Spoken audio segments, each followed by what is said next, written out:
Hello, everyone, and welcome to Judy May is Listening here on Women's Radio Station, the voice of women worldwide. And we do mean worldwide. We have listeners from all over the globe. And some of the people that have written in about our topic for today are from places as far-flung as California. We even have people from Australia and everywhere in between. So wherever you're listening to right now in the world, you're very welcome. Welcome to those who are watching us on Facebook Live and to those who are listening in on the Women's Radio Station app.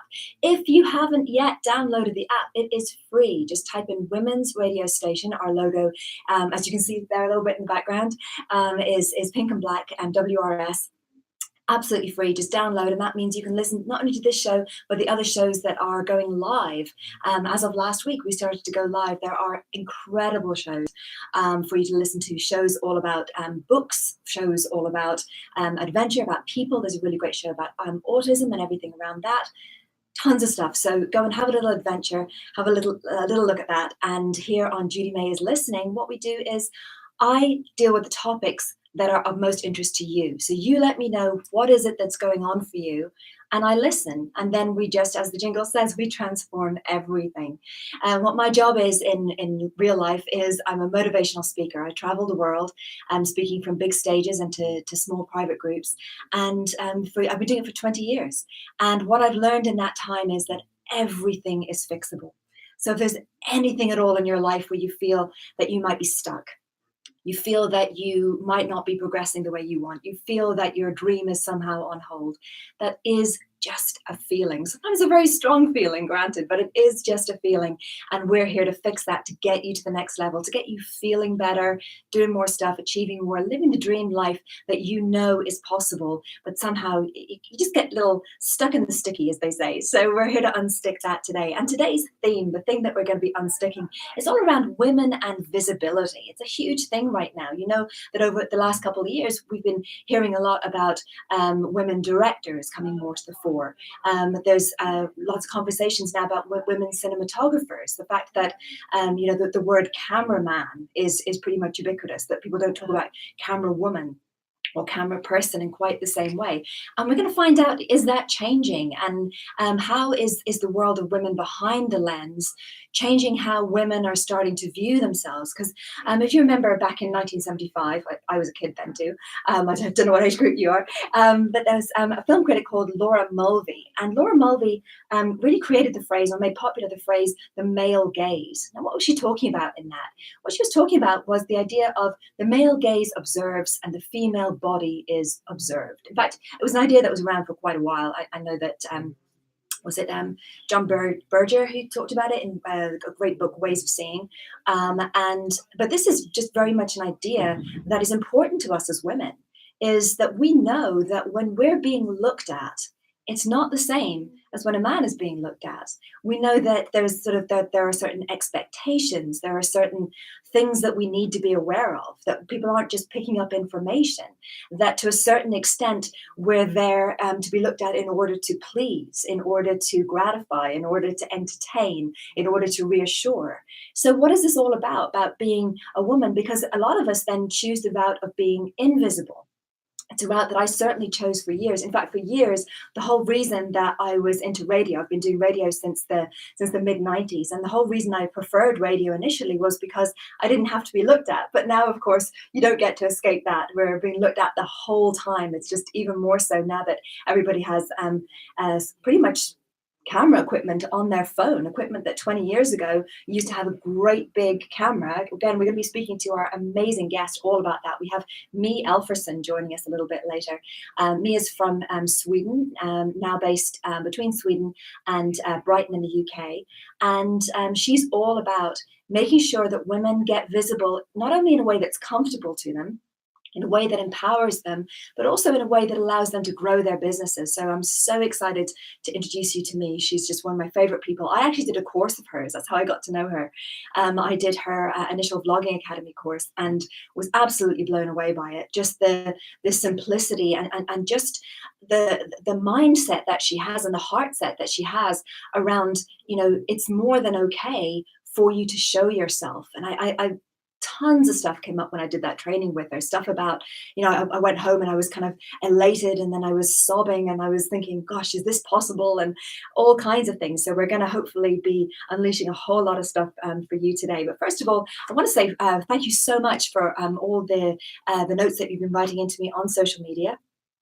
Judy May Murphy. Judy May is one word, and then Murphy. I've got two Facebook pages, so either of those, just direct message me, or you can just get in contact in public, and then maybe pass me on your details. We'll find a way. We'll find a way to connect. But this was incredible. The amount, like instantly, you ladies just said, "Oh, I've got so much to say on this. I've just got so many opinions." And one that really grabbed me was from Haley in Glendale, California. And she says, responding to your topic of visibility, as a server, which I guess is the California version of a waitress, as a server, one of the greatest compliments I've received is that my service was invisible. Wow, when I read that, that just blew my mind. Imagine that, like, as a thought, yes, sometimes you do need to be not seen. But how was it that Haley was so good at that instantly without having to train to be invisible? And she said, I was there when needed, but otherwise not there. I kind of think that kind of captures what the experience is like for being a woman. It's almost like in order to be seen, we have to be serving a function, rather than just saying, hey, I've got something to say, I've got something to share, or even just I exist. That very often the thought is that we need to be serving some kind of a function, that we need to be healing, or we need to be hugging or nurturing, or we need to be, entertaining or titillating or whatever it is. And the idea that I'd like to just tease out today is, is it just okay for us to just be and just be seen? And do we need to be constantly over earning ourselves at the table, a topic that we talked about last week with Gloria? Or can we just sort of take our place and just sort of say, and here I am? So she then goes on to say, someone said they'd write me a letter about my service, but he didn't. So I didn't have evidence of my excellence to ask for a raise. So this idea of, evidence of excellence, we need to be seen. This is something that me is very strong on, like the necessity when we're in really crowded markets, necessity of being seen. So she says, so I didn't have the evidence of my excellence to ask for a raise. That's also being invisible. So I think Haley in Glendale, California has been feeling a little bit invisible. So Haley, just want you to know that, honey, we see you. We see you in all your glory, and all the very, very hard work that you're doing is very much appreciated, I'm sure, by your customers. And you are very much a part of the tribe here at Judy May's Listening. Another anonymous little note that we got was, I don't like Facebook Live for some reason. It feels uncomfortable to watch because I know that whoever's living can see me watching. Personally, I feel exposed. Why is it? Why is it that we feel so uncomfortable? I get it. I'm the same. It's like, and I live in terror of watching something, being really interested in it, and then suddenly they go, oh my goodness, Judy May, what Murphy's watching this? And a whole bunch of people are going, what's Judy May doing, taking time off in the middle of the day to watch such and such a thing about whatever? So, there is this idea of what does it mean to be visible, and how do we navigate that? How do we navigate that as women in ways that empower us, in ways that make sure that we're not just kind of copper fastening the old way of being seen? So let's get to our letters for today. So this is people. Obviously, this is what I do for a living. People ask me questions, and I put some sense on it so that we can get you to a better place. And TW from just outside Chicago asks, she says, I'm a small business owner. And even though I don't like being on social media, I am. I just don't like having to put on makeup and videoing myself so that I can sell my artwork. It doesn't seem fair how all the good looking and or confident people are selling more and being successful when people like me have better products. I just wanted to vent, even if you don't have an answer. Well, venting is important. Communicating yourself is important. Being heard is important. So I think that particularly when we join with me after the break, we're going to have a little look at that and say, well, yeah, what is that? I mean, I can completely relate, as well as doing a lot of radio over the last 20, 25 years. I've also done tons of television. And I really have to take a deep breath every time I go on TV, particularly if I'm doing television in the United States. I've got to go and get the fake tan. I've got to go check that my outfit's okay. Got to get the nails done. Got to do all that. So I hear you. Whereas for men, they can pretty much just Steve Jobs style. They can just put on the same outfit as usual, rock up, make sure their hair isn't too messy, shave or not shave, brush their teeth or not brush their teeth, and they're good to go.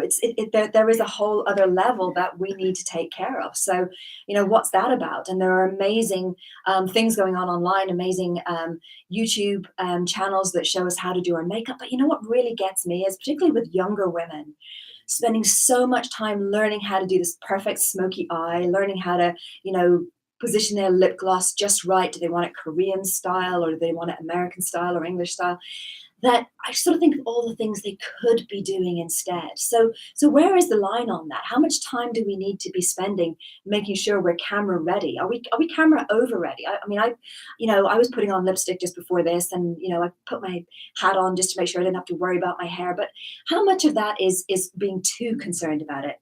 And then we have another little short note from Cindy in London, which I'm going to share with you when we come back right after the break. But for now, just have a little think about it. What is your relationship to just being seen in public, being seen online?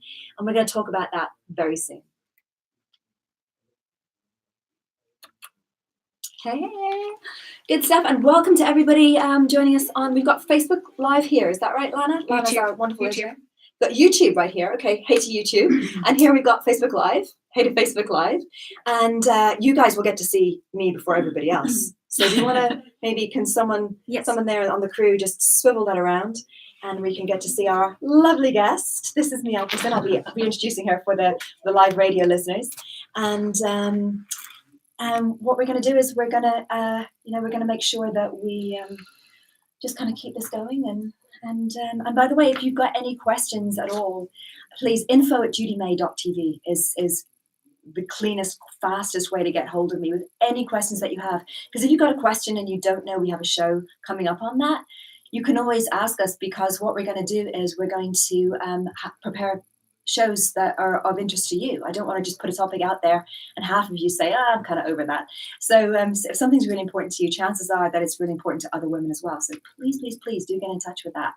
And Facebook Live, people, you know what? I don't know enough about Facebook Live. I've got to admit, I haven't done it before myself, even though I've trained how to do it.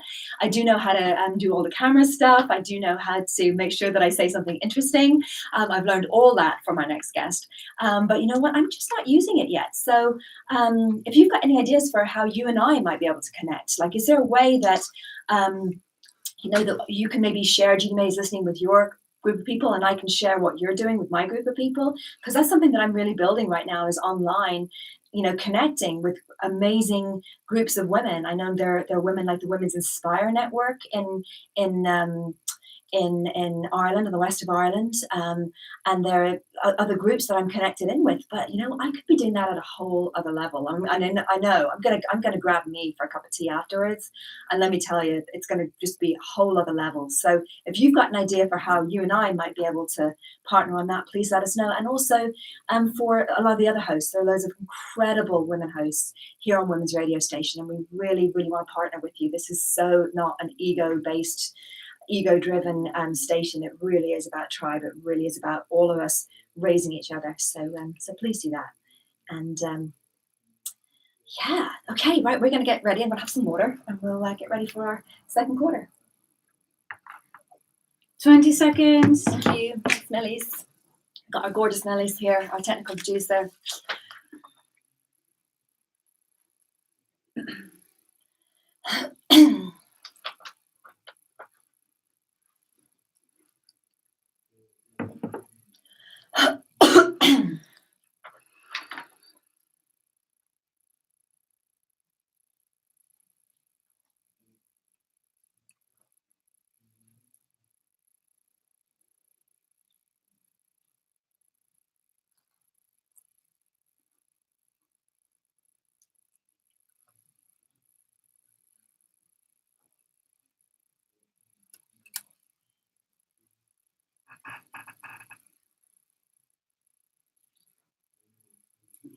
And welcome back to Judy May is Listening here on WRS, the Women's Radio Station, the voice of women worldwide. But as of next week, we're going to be starting to take live calls. So we will have the number for you, and we will be reading that out and putting that up on social media. So if you'd like to call in live, please do. Today we are talking about being visible or invisible as women. And our guest, who I'm going to be introducing you to very shortly, is Mi Elfverson from the Blog Academy, a woman who I love not only for her technical ability and her ability to teach, but also her whole mindset around being a woman and being visible in the world and the importance of that. And I love the way she does it in such a natural, organic way. And it's kind of like almost in direct contrast to a thing that Cindy in London sent in. Cindy, my heart went out to you, honey. Cindy says, I just hate how I look. I know I'm not the worst, but I really can't stand when people look at me. I'm wondering if beautiful people know how lucky they are. And I would say sometimes they do, sometimes they don't. It's with all of us. Whatever we have, that's awesome. Sometimes we get it, sometimes we don't. Some days we get it, some days we don't. But also I would wonder if you don't know how attractive you are, because we are being sold very much a particular prescriptive idea of what beauty is. And that's very much changed. If we look at like what women were in the 18th century, the 17th century, what was called a real beauty, it was very different. Even look back to the 1930s, someone like Claudette Colbert, someone like Judy Holliday from the 40s and 50s. All these different women would not be considered beautiful by today's standards. They would very much be sort of playing the cousin of the best friend in the corner. Anyway, let me, with no further ado, bring in our wonderful guest, Mi Elfverson. Welcome. Thank you so much. I am really honored to be here. Oh, it's great to have you. So what is it that you think is the issue, the thing about women and being seen? Because it is kind of a thing, isn't it? Oh, yeah, absolutely. I mean, I deal with that so much. If you look at the kind of coaching I do, it's probably 50% about confidence going in front of the camera in different shapes and forms, and 50% is the tech stuff. So yes, it's a massive, massive thing for women, and I wish it weren't, but it is.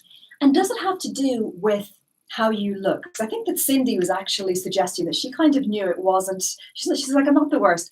And I think she knew that it wasn't just to do with the outside, that there was maybe a little bit going on the inside.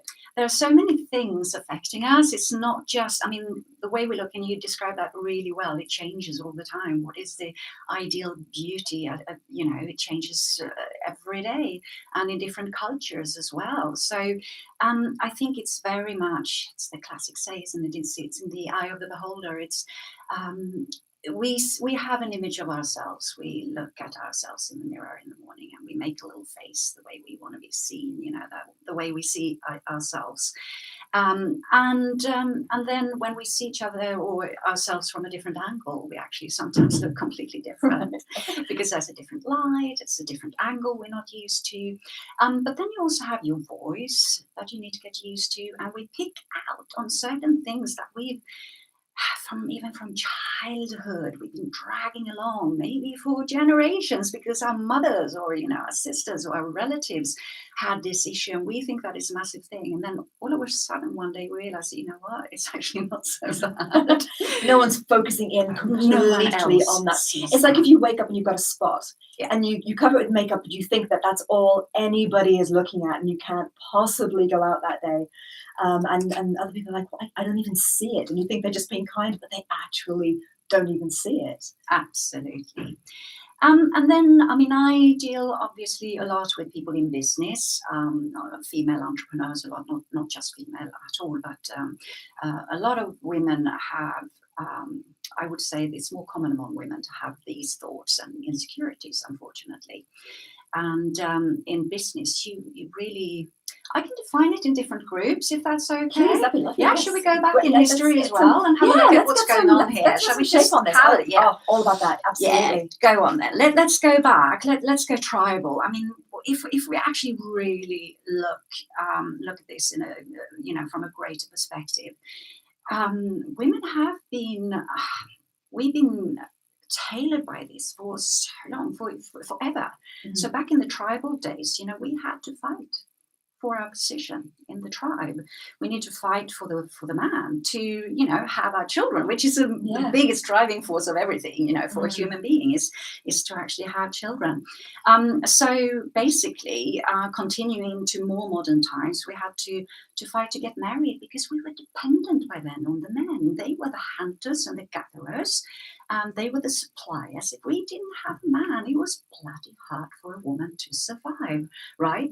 So we actually had to make the best. We had to, fight among us, among the women, and we had to look our best and really try and get the men on our side. And that sort of makes sense then of a book like Pride and Prejudice, where it's you kind of like, ladies, what's the fuss? Just chill. There's plenty. But in fact, they would have been destitute if they hadn't have been married off. They would have been turned out of their house once their father died, right? Absolutely. I was actually looking at another old goodie. I think it's called Love in Cold Climate. Love in a Cold Climate, absolutely. And that was more recent, wasn't it? That was yes, in the 20th century, right? Yeah, 20th century. Yeah, it's in the 30s, 40s, yeah. And there's a remake in 2011, and this poor girl who's 19, 20, and the mother is absolutely devastated because she hasn't been married off yet, so her life is pretty much over. And I mean, this is recent stuff. Yes. This is very recent stuff. And then when women started going to work a bit more, then we had to do the same thing in the business environment because, we started off as secretaries or, office managers or supporting and serving and doing. So that was what the visual had to communicate. And then you had to keep your job because you often had a male boss, right? Yes. Who you had to flatter and look the best and be the best for, because otherwise another woman would take your job. Or and sometimes I'm sure not too sexy because the boss would have had a wife who would have disapproved, and so we were constantly having to look at ourselves and look at how we were being perceived. Absolutely. So I mean, we can't really be too hard on ourselves either as women because we've had to do it for survival. If you got pregnant back in the days, only even 50 years ago, what were you going to do? Yes. You had to get rid of the child or work as a maid for the rest of your life before something could change for you. It took years. So it has been quite a really sad situation for women. So, but now we live in this amazing time when we have an opportunity in the Western world. We need to add that. Yes. We are extremely fortunate to live in a time where all that is in the past, actually. We don't have to fight for our position like that anymore. We have the freedom of choice. And I would say we don't have to fight for our position in the same way. I think in the same way, we're still trying to make sure we get something as basic as equal pay. But I hear what you're saying, that now we're not curtailed by those old rules. Exactly. It's new rules, and it's completely different game if we want to, if we take that chance.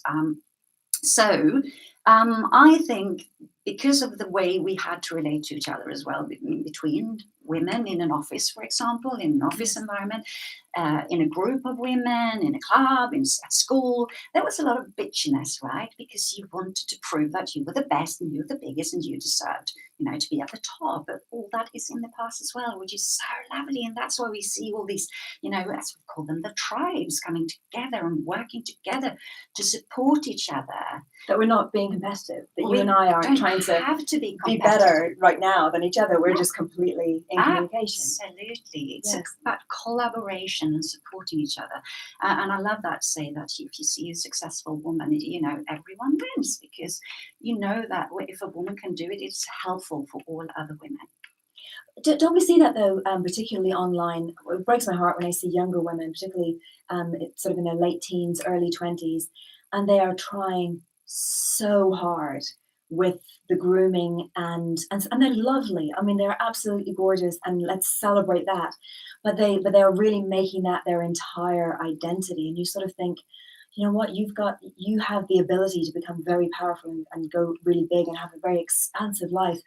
And instead you're finding another way to apply false eyelashes. Now, is that me being too older generation, or do you think that's no? I think you're the new generation. I mean, you're saying exactly what I'm saying. They're living by those past rules. They're actually Wow, living so a lot of the younger people are actually living by older generation rules, and those of us who are a little bit further along in the game and we're just sort of over it, we're just kind of like, oh, just sure, here I am. Absolutely, But maybe we're forerunners, progressing, Judy May. yeah, absolutely, I love it. What would you have, just before we go to break, what would you have to say to someone like Cindy, who is just saying, I hate how I look, and I just can't stand being looked at? What would be a first step, something that she could look at? Yeah, again, I hear her too. You know, we all have these. It's not something you just shake off and walk away from. Mm-hmm. We've been born with it. We've grown up with it. We see, you know, what we call competition out there. You know, Yes. we want to. I'm not saying that you shouldn't look your best, but do it for your sake. Do what makes you feel better about yourself.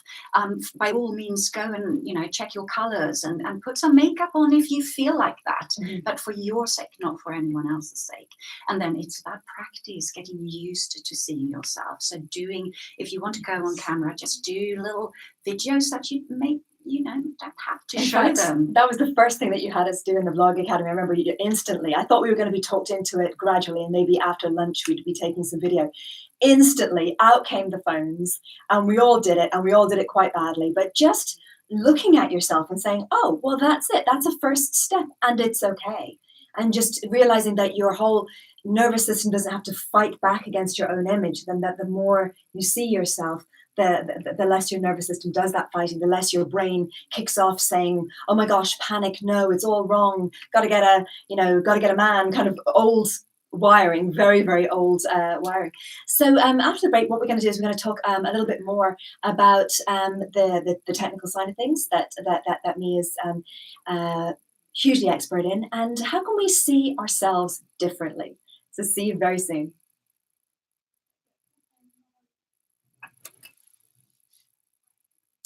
Alrighty. So for those of you who are watching on YouTube, we have just a smaller group in the studio today.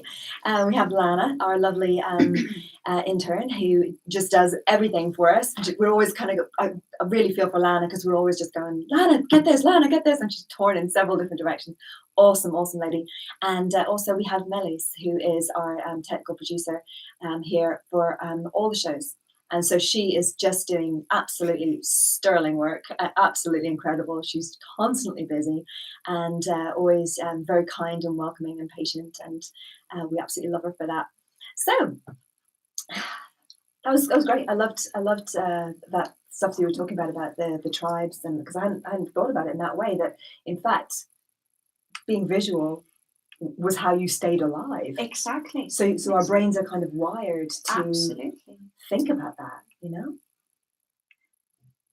Do you have a place that you want to go after the break? Do you have a place that you particularly want us to go after the break? And I'll go with you. I mean, I can talk about, you know, how to claim your space a bit more, maybe in business, or choosing what you're going to be. Choosing as a visual persona. Okay, great. Lovely. Let's do that. Love it.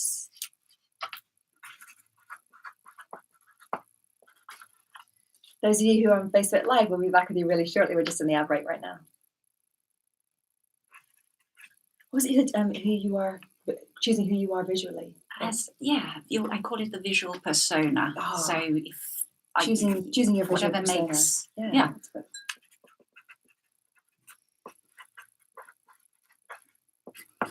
Love it. Because I think that when we phrase it like that, when we have it as a thing, we know we can work at it. Yeah. We know that it's something that can be strategized around, worked on, learned on. Yeah, exciting. Good stuff. And that for water. Okay.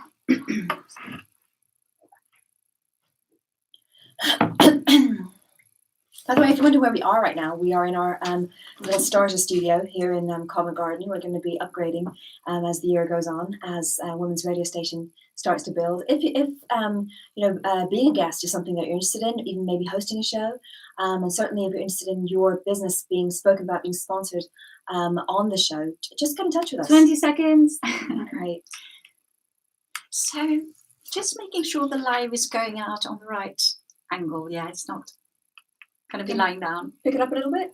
Yeah, is that better, do you think? No, I'm just meaning sometimes on the phone it only accepts you. Ready? It's all good. All good. Just Lovely. It's like, yes, That is your expertise. Absolutely. I'd be the same.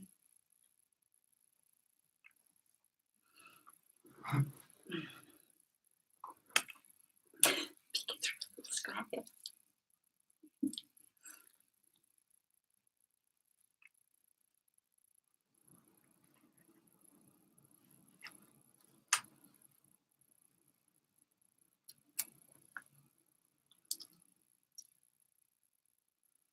And welcome back. You are listening to us live here on Women's Radio Station, the voice of women worldwide. We got a lot of compliments last week about the new jingle. That was actually composed and performed by a lovely friend of mine, John Morris Doyle, in Los Angeles. I just told him that I'm a huge fan of Leighton Hopkins and Dwayne Eddy, and he came up with that, which I just think is phenomenal. I said I just wanted something that just shows that we as a tribe are just, we're cool, we're relaxed, and we're also really, really powerful. And I think great to listen to as well. So thank you so much to John for coming up with that awesome jingle for us. So here in studio, we have Mi Elfverson, who is an expert on women's visibility, women becoming visible. And Mi is the owner of the Vlog Academy, where you can go and take extra classes in that. They do online stuff as well as live stuff in the UK. And what I'd love to do is I'd love for us to talk about this idea that you have introduced to me that is intriguing, choosing your visual persona, because that's kind of different from just getting glammed up or doing a bit of styling. What's that about? Okay, so let's break down a few categories of what you could actually be doing online. If we look at YouTubers, this is something I've come up with just to make it easier to understand. Yeah, great to have a structure around something. Yeah. So I've divided YouTubers, not only YouTubers, but people who are on social media into 4 different categories, just to simplify things. So we've got what I like to call the comfort zoners, and those are the people who go out there and we resonate with them because we don't really have to take action when we watch them. So it's a little bit like, watching a telly series where you just live their life and, they are not always perfect. They are a bit lazy and sometimes they're active, sometimes they eat healthy food and sometimes they don't. So they show you when the laundry isn't folded, and then they show you when they got their new shoes, and they show you when they're excited, and then they show you when they can't think of anything to say. Is that the kind of thing? Exactly. They are normal people, just like you and I. So they are comfortable to look at. You don't have to take action or question anything that you do yourself. Mm-hmm. So it's kind of leisure watch. Then we have the entertainers, and they're obviously entertaining people. So they have a different program, or they're funny, or they do a show, or they do pranks. Pranks is a massive thing, especially for boys on YouTube. It's one of the biggest categories. And in that category would also be when they do sort of like great visual tricks. Would that be part of that? You could call that entertainers as well. Yeah. They're entertaining the eye or the soul, or they're not always necessarily making us laugh, but their purpose. There's not a whole lot of content there, but there's very, very high on the laughs. On the watch, yes, exactly. Mm-hmm. Then you have the aspirational channels. And we see that a lot on Instagram and Pinterest as well, of course, on Facebook and on YouTube. I think it's more on Instagram than YouTube because obviously it's very hard to make aspirational, beautiful things and places work on video. You can isolate items or foods or clothes or, beautician advice. But when you go wider and make it live, it's a bit harder to keep it. There is actually one woman who I'm following at the moment who actually does that brilliantly. But you're right, she's rare. Her name's Sorella Moray. She's just fantastic for that. She always finds the amazing backdrops of the jungle, and she travels the world. She has Iceland and stuff like that. But you're right that it is harder. So I love that. So it's easier to find on Instagram. On Instagram. And those are the people who really makes us feel, I want to live my life like that. I want a house like that. I want to go on holiday with them, look at the beautiful hotels and pools. And I want to be like her. That. I want to be we all know that big feeling several times a day. I want to be her. And not realizing there's other women looking at us saying the exact same thing. Yeah. And I don't know about you, maybe your listeners can let us know what they feel about that. Is it damaging or is it inspirational? Mm-hmm. A lot of it is inspiring because, we might go and change a little bit to the better from it. Or it could be a bit damaging because we just feel rotten about everything. I think if women feel that they're not empowered, if they feel that they don't have practical, actionable things that they can do immediately in order to progress toward that place, that's when it becomes a little bit deflating. But certainly if we feel like, yes, you know what, that's available to me too, and here are these things that I can do, that's when we feel inspired. The last category is the transformational coaches and people. And for those people who have got a journey ready for you, a transformation available, advice and coaching and support, and it might be, anything from psychology to health and fitness. And would you put yourself in that category as well? Yes, I would, because I'm here to help people, Yes. to enhance what they do. And I'm not looking to be aspirational. I'm not looking to show off everything around me that is beautiful and zoom in. I mean, I have the luxury of being a photographer who travels quite a lot as well. So I actually have an opportunity to share quite a lot of beautiful places and food and things like that as well. But it's not what I do. I have noticed that when you show you're sort of showing you, saying, here's what I did with the lighting, here's what you can do with this, have a look at this, that you're not just saying, here's my beautiful outfit, although they always are lovely. Thank you. I don't know if we call you accidentally aspirational, but that'd be very I love that. I love that. But definitely, when you are showing yourself, you're showing yourself to show something as well as you. Well, that's my ambition. That is what I'm looking to do, obviously. And I think what I was going to come to with the transformational people is that we don't care what they look like. We don't need their home. We don't need to have what they have, because we want what they give us, right? So when you know that you have things that can help people and support people, the rest doesn't matter.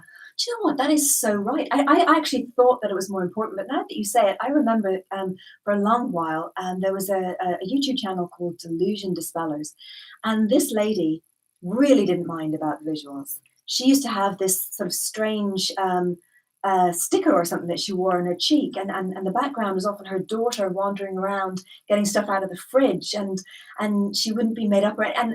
But I would listen to her because her information was just extraordinary. Delusion Dispellers, I don't know if she's still around, hopefully she is, and if anyone wants information about codependency and fighting off narcissism, a really great resource. But you're so right, because and that's something that I'm really tough on myself. I'm like, oh gosh, I've rented this little cottage. I'm here, just writing my next book. There's nothing super extraordinary. It's all just little white walls. I don't have my lights with me. I can't possibly come up with a video, but I put one out anyway, thinking that it's less than. But what you're saying is right. I don't wait until this is all extraordinary, or you feel this is as perfect and as skinny and as tan as it can be, before you give your information.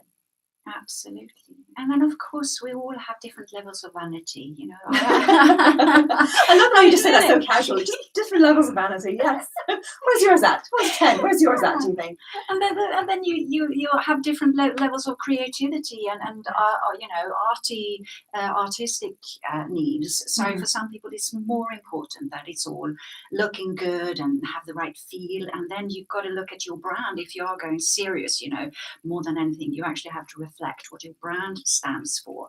And as a transformational coach, again, as long as you share the value that your content is valuable for your audience, then you're good. And then if you want to add a nice environment, by all means, it's not going to be harmful, right? Yeah. But if you overdo it, and if people feel that, oh, she's just focusing on her hair and her lipstick, and that's the thing that, in the other way, I don't do videos in my house because I don't want to be like, oh, look at her showing off her artwork. Or someone once gave me feedback after an event where I spoke about my artwork. I think Judy May's a narcissist. She talked about her art collection. It's like, what? And we're constantly afraid of that. We're afraid of, as women in particular, we're afraid of, am I playing too small, or am I playing too big? And just maybe just letting go of that and saying, you know what, this is where I am today. This is what's going on. Let's just get rid of that, and let's just help each other. Absolutely. But I do feel that if I do something because I want to show off a thing or a place or something without having a real reason to go out on a video, it never works. You just don't. you yourself won't feel aligned with the message. You will feel a bit awkward about it, and your focus is going to be somewhere else, on something else. So it just doesn't work very well. And that's when we pick up on it. I'm not saying that you wanted to show off the artwork, but it wasn't about the artwork. And then someone, and I bet you it was a woman who came out with a comment, because we're still a little bit bitchy towards each other. We actually want to, and I was going to say, bitching is so lost tribe. Yeah, absolutely. It is. Yeah. So, but I think it can go the wrong way. So we have to be careful. And that's when the visual persona comes in. To make sure that you're aligned with your brand and your message, that's going to help you come across as more authentic, more credible, and trustworthy. Yeah, and it's so interesting what you say about, we also need to support the women who are doing it in order to just be inspirational. There's a woman I follow, Louise is her first name. I'll try and get the second name for you before we finish the show. But she does a lot of stuff on Instagram. In Paris, and she travels to places like Venice, and it really is just lovely shots of her looking gorgeous in different outfits, with different backgrounds, and it's just, and the gorgeousness of her and her environment is the point. And I think that as women, when we can mature into saying, and that's lovely, and that's valid, and I support that we're all stronger from that position. Absolutely. I don't want to be without it. I love looking at, posts and feeds like that. So absolutely. And it doesn't mean that you can't do crossovers as well. So definitely. Oh, that's interesting. Yes. That you can be someone who is maybe just a really famous blogger who then comes in and becomes aspirational through the stuff that they're doing with their vlogs. Brilliant. Absolutely love it. Okay, so today we are talking about making sure that no one remains being an invisible woman after this show, that we're all comfortable, that we all have a space, as Mi was outlining, a place for us to go. And so we're going to be continuing after this.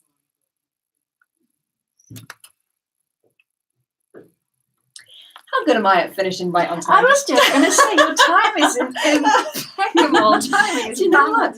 For years, I've actually been a guest on BBC London for like 15 years or more now, regularly, and you learn it. They've got a big clock in there, and you learn the news is coming up, and you've got it. And you're not even speeding up; you're just doing it. Having said that, now, hopefully, I'm not lurching for the microphone. That was really useful. Could you move that glass of water a bit towards here, because we hear the voices of hitting the headphones, basically. I love it when someone has an expertise. Like Melissa hears everything. She hears like different textures of sound, and she can hear a sound hitting off. No, I was just talking about you were involved in another sound. I was just saying how wonderful it is how developed your sense of sound is. Yeah, that things that I'm sure I wouldn't even hear that you just pick up on. It's extraordinary. So what's next? What would you like to be next? Where do you feel we're going with that? I've got one more kind of life. Kind of just how we live in life, how we go from play to family to supporting other people at a certain age. How is that to do with the visual? Can we get into the visual? It might not be. It's more about how you support people through what you say and do. What have you got? What I'd love to do is I'd love to get back to Hayley's point. Can we just chat? Yeah, we can just chat. Yeah. I think that do I need to go into more technical? You did say that. Yes, it's going to be a little bit technical. Let's start with some technicals. Yeah. What are the three big things? Okay, perfect. Yeah, 3 big things. Yeah. And then after that, we'll just we'll round off just having a chat about what Hayley said, what Cindy said, what TW said, and what our non-person said about not liking Facebook Live for some reason. Yeah, let's do that. Okay. Has anyone been to Jermyn Street Theatre? Lana, have you been to that theatre? Kind of. In it, around, past, yeah. To the bar. Let's check it out. Is it near here? Is it, because we're in Covent Garden? Is it near the station? What's it called? It's near Piccadilly Circus. Okay, so not too far. Might be. It's on the side streets. Are you free to go for a cup of tea after? Yeah, do you have some definitely. time? It's on the side streets. 20 seconds. We should go check it out, because that might be something that we could use, or venues are always really. Let's have a look. Definitely. See what's on.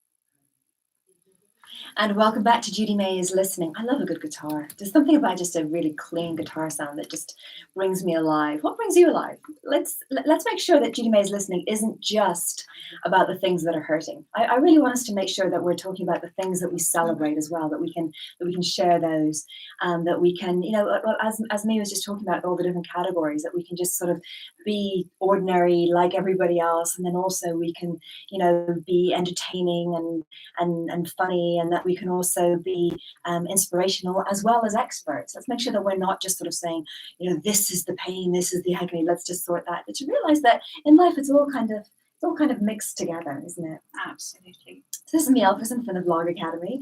We've been speaking all about what it's like to be a visible woman in the world, what it's like to become visible. And one part of becoming visible is sometimes we can feel that we just don't have the equipment or the know-how, and for some reason it's just not looking the way that we would want it to look. Can you just give us maybe the top 3 things that we can do to bring that on board? Absolutely. I mean, technology-wise, equipment-wise, it's really, really simple. It doesn't have to be expensive at all. So if you want to start practicing vlogging or filming yourself, just use your mobile phone for a start. It's such good quality these days on the mobile phone. So if you have a recently upgraded phone, you'll be fine. And just turn it so you film yourself on your mobile phone, your smartphone. What do you mean now by turn it? Well, obviously you can turn the pictures. You can Have it actually long ways. hold the phone up and film yourself, so you can see yourself. Oh, when you're okay. filming. Yeah. Oh, I see what you mean. Right. Yeah. Great. So start on your smartphone. Don't go and buy an expensive camera until you really know both what you're doing and that you're going to continue doing it. So it's going to be worth it for you. That's one thing. And then maybe you want to get a little stand for the camera so you can move away a little bit. And this is also a really small tip to do with being uncomfortable about seeing yourself. We're so used to seeing these close-ups, selfie close-ups with especially young women with perfect skin. They're 20-year-old and they don't have a wrinkle in their face and not a spot.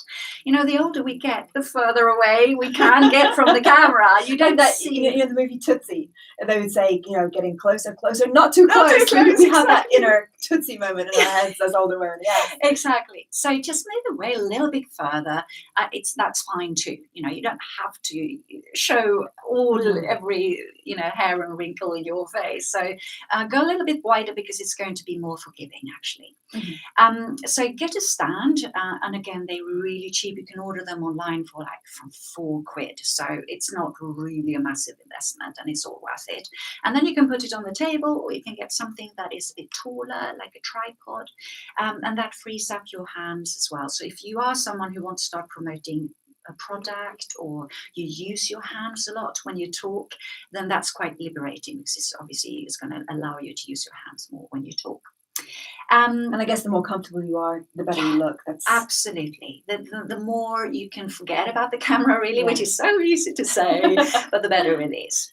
And I'll come back to another point about that after I mention the last thing, which is especially here in the northern parts of Europe, this time of the year. Someone actually sent me a text message first thing this morning. I was out for a run on the seafront, and it was this amazing, beautiful sunrise right behind, the burnt down pier in the West Pier in Brighton. Stunning. And it was absolutely breathtaking. And I had music on. I was really alert and energized. And I was coming up to your show in London, in Covent Garden. So I was in a really good mood. A friend sent me, do you know that this is the most depressing day of the year today? Oh my goodness!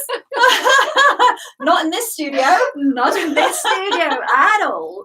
So I just forgot about that completely immediately as soon as I could. But what I was going to come to was that sometimes it is a little bit dark in this country, isn't it? So you might actually need a little bit of extra help with that. And a video light is really easy, and they're not expensive. You can get some really cheap ones online as well. If you look for a video light with soft box, or just that's the kind of the thing that makes your skin look even better. So have a look for that. It's up to you how much you want to invest, obviously, but you can find those from 25 quid as well, sort of. And also, I suppose you get together with your friends. If you know that you're going to be using them on different days, you could all club together and absolutely first have a sort of a community set of lights. Great idea. Yeah. Absolutely. Or if you're in a network, or even within an office, but always look for the light. So make sure you got light in your face, because when we see the eyes, we do talk through the eyes, don't we? And you see a video of a person with in complete darkness, it's not going to resonate as strongly. Or when you see someone wearing sunglasses, exactly, you just sort of feel like you're. Or when you're speaking about that. When you're speaking to someone who's wearing sunglasses. You just sort of want them to take them off. We want to see each other. We're actually primed for that. We were talking earlier about this kind of ancient priming. We're actually primed to look each other in the eye and to get a feeling of connectedness. And I think a lot of the reason people feel depressed through self-isolation is because they're not getting that very, very physical, visceral, looking someone in the eye, and then the system calms down. It's like, we are safe, we are tribe, we are seeing each other. And with so much happening online, and so many people, their focus being everywhere, it's sort of a little bit harder to get something that would have been happening naturally. Absolutely crucial. I mean, that connection is vital. I mean, if you were sitting here not looking at me the whole show, it would be horrible. I would feel completely locked out. But we're making contact here. We make contact if we were sitting in a cafe. We would have that contact.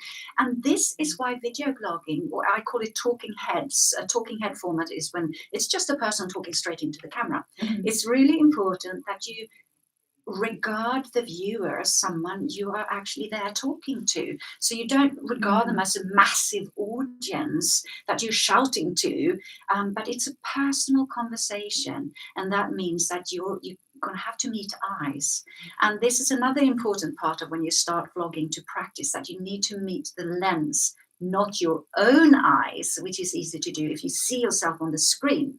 But then it's going to look to the viewer as if you are talking to someone on the side or outside the door. So you need to someone else, and the person feels a little bit excluded, exactly. A little bit like a third wheel. Yes. So you need to find the lens, which is usually the tiny little hole where you have your ear when you listen to someone. That is the lens. So avoid talking, listen, or you.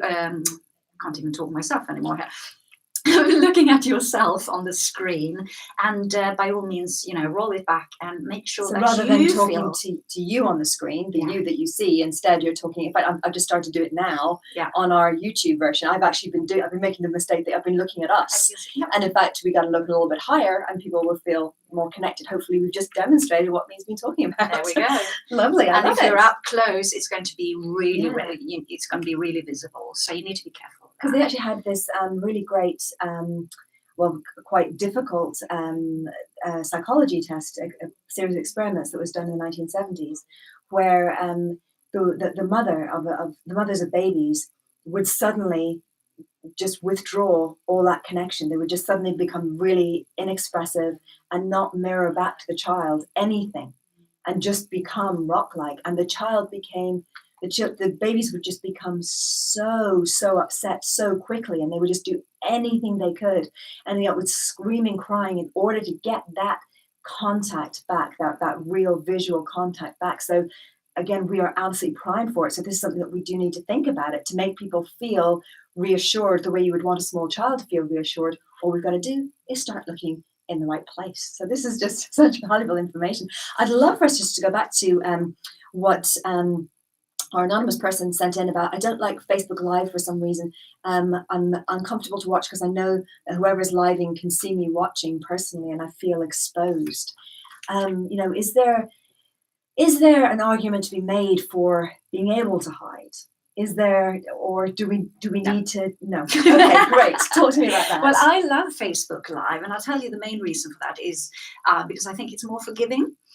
People know that it's live, and I think people love lives because we're always, we're on the alert if something should go wrong. We want to be there, right? Or we want to be, watching a recorded version of the World Cup final isn't the same thing as watching it live, right? So there's a small part within us, and we want to be there when it happens. But it's also much nicer to see someone live who's more relaxed, and we feel that it's fine. We aren't perfect when we talk to each other in a normal way. We stumble on our words and we forget what we're going to say, and so a live video is actually a really good place, believe it or not, to start practicing for public videos for LinkedIn, for example, which can be really scary for a lot of people. But remembering why you are doing the live video again is most important. Who are you helping by doing the live video? And if you didn't do it, are you not going to help those people? Yes. Are you not going to be there for them? That's the best way to just get out of your own way. Absolutely. Yeah. You are doing it for a reason, and you mustn't forget what that reason is. And I also feel that when someone's on Facebook Live, they feel more courageous to me, and I'm much more willing to listen to them because they took that chance.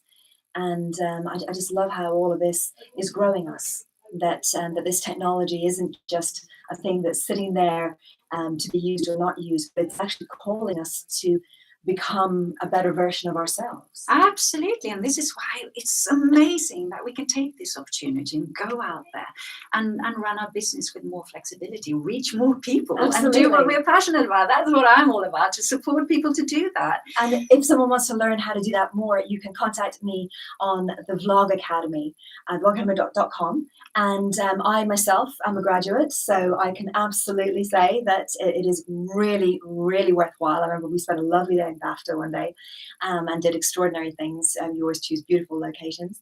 And just to say to all of you, it's like, no matter where you're at on this journey of becoming more seen, I want you to know that here at Judy May is Listening, we do see you and we do value you. And please, if you want to become a more visual and vocal part of this, do get in touch, and we will see you all next week on Judy May's Listening here on WRS.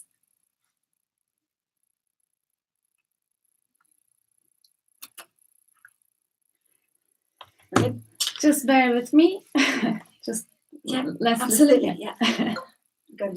We gotta wait for this to do. We're on time. See you guys next week.